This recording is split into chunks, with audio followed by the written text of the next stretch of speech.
Amy Marcos. Sinabi po ni Senator Amy Marcos, pawang pambubudol na naman ang sinabi ng Pangulo na malapit ng sampahan ng kaso ng ombudsman si dating Speaker Martin Romualdez. Ito po, kung hindi pa rin kayo naniniwala kay Amy, magkaiba po yung sinasabi natin na ano, no? Ako naniniwala ako sa sinasabi ni Amy, pero hindi ibig sabihin na gusto ko siya na ang Vice President ni BP Sara. Magkaiba po yun. Naniniwala ako sa sinasabi niya kasi inside information yan, di ba? Siya po ay isang kapatid ng Pangulo, siya po ay isang senador. Kakilala niya po si Martin, kakilala niya yung Pangulo personal. Kung gaano katuso si Martin. Matagal na siyang galit kay Martin, di ba? Okay.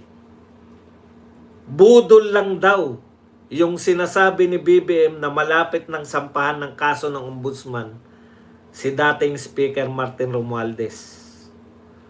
Tuloy po natin yung pagbabasa. Ako rin eh. Kahit nga sampahan ng kaso, alam niyo po, sa tingin ko, kahit sampahan ng kaso eh. Baka maabsuelto pa eh. Kung hindi naman matatag yung kasong isasampa. Kasi,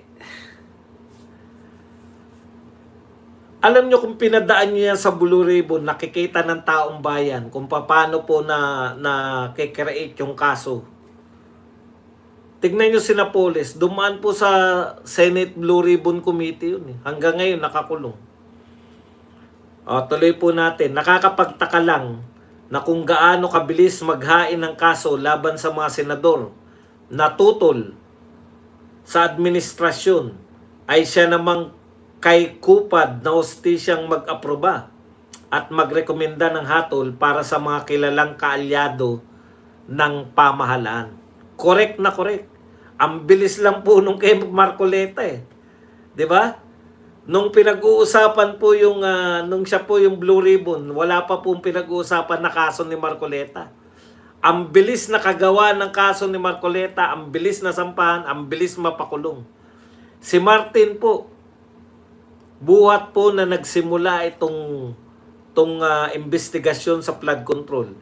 Nababanggit na yung Martin Romualdez na yan. Hanggang ngayon, wala pa rin na isasampang kaso. Eto po, live po to. Kung hindi nyo po to napanood kagabi, kasi ngayon lang tayo live.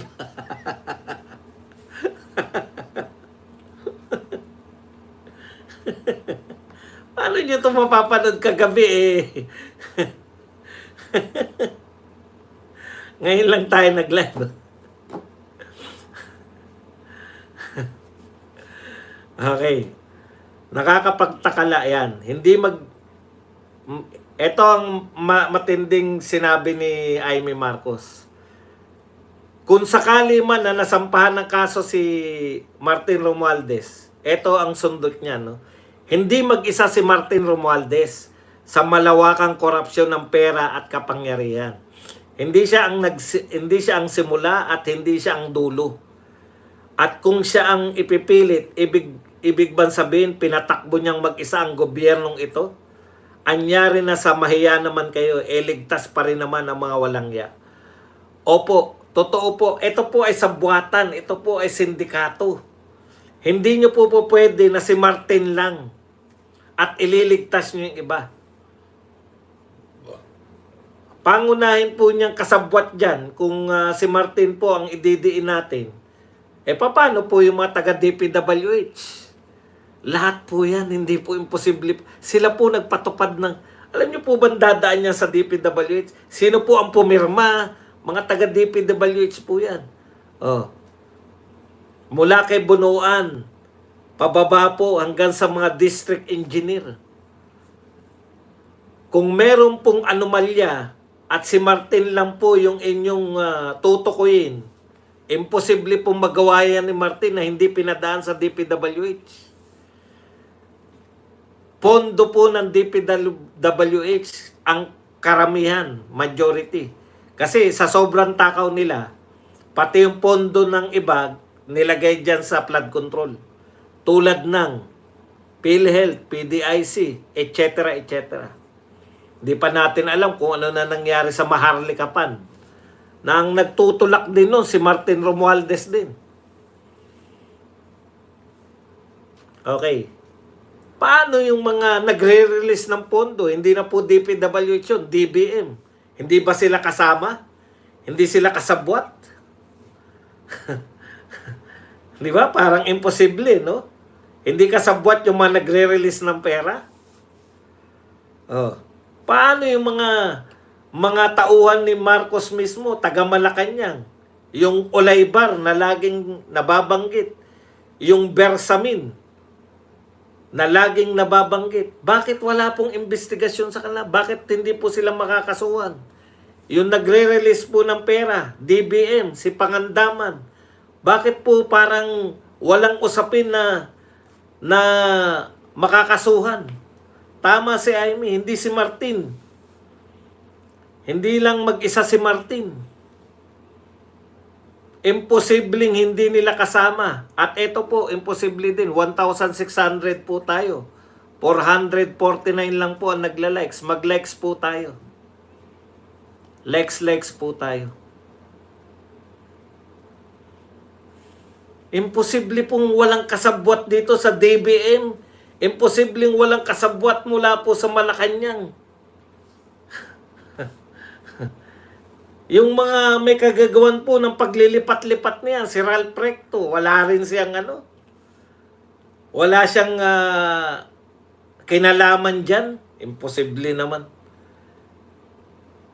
Nilipat niya na nilipat sa mga flood control, tapos wala silang kinalaman.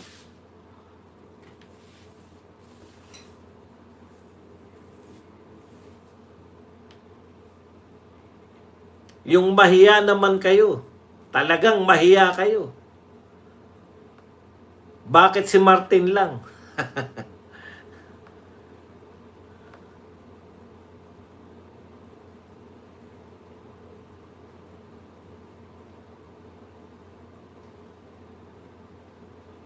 Okay. Kaya, sa totoo po, hindi po pwedeng maawa lang si Pangulo kay Martin. Hindi po pwede na sila-sila lang. Si Vince Dizon, nung una pa lang niya, pagpasok lang niya, yabang niyan eh. Lahat ng engineer, kahit maubos sila lahat, kung kinakailangan, pakulong sila lahat. Ipapakulong daw niya lahat eh. Putyan, wala ni isa yata na pakulong eh. Yung kaisa-isang district engineer na nakakulong, si Alcantara, ginawa pang state witness. Lusot na lusot eh. Bakit? Magsosoli ng pera eh.